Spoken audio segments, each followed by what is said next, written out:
Today we're looking at the MPM-2000U microphone.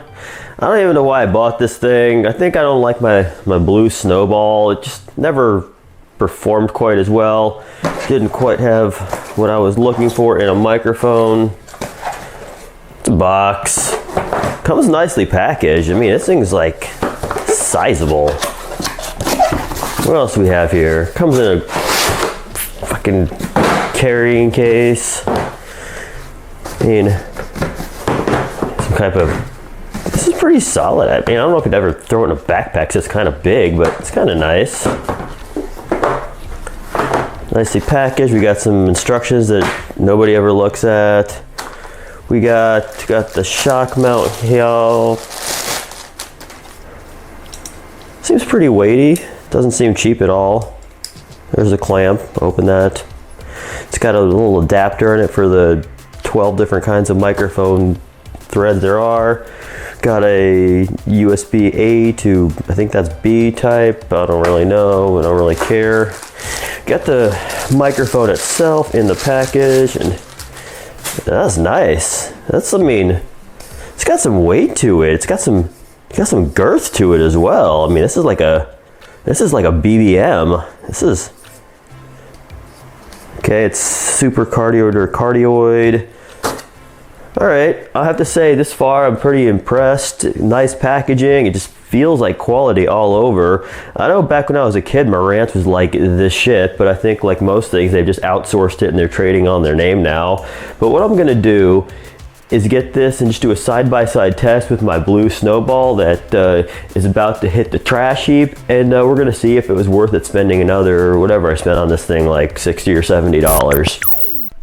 So just starting out, I've got the Marantz MPM-2000U on the Blue Snowball stand, and I'm just sort of talking at my normal volume right now. This portion of the audio is actually compressed and normalized. For the side-by-side audio test, I'll simply normalize it. So let's get going. This is a close-up vocal test of the Marantz MPM-2000U testing plosives. This is approximately 1 foot away from the Marantz MPM-2000U testing plosives. All right, and now we're back to corrected audio.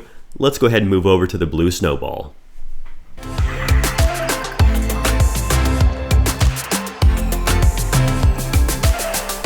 This is a close-up audio test of the Blue Snowball.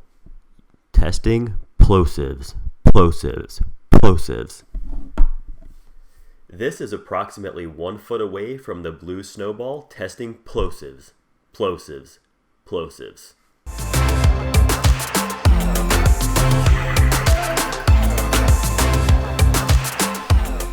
Now I'm back at my normal speaking distance, but this time I've installed a really cheap pop filter I bought on Amazon for approximately $8. For all its build quality and its nice accessories, it's a little disappointing the Marantz doesn't come with an integrated one like the Blue Snowball does. So just real quick, some uncorrected audio.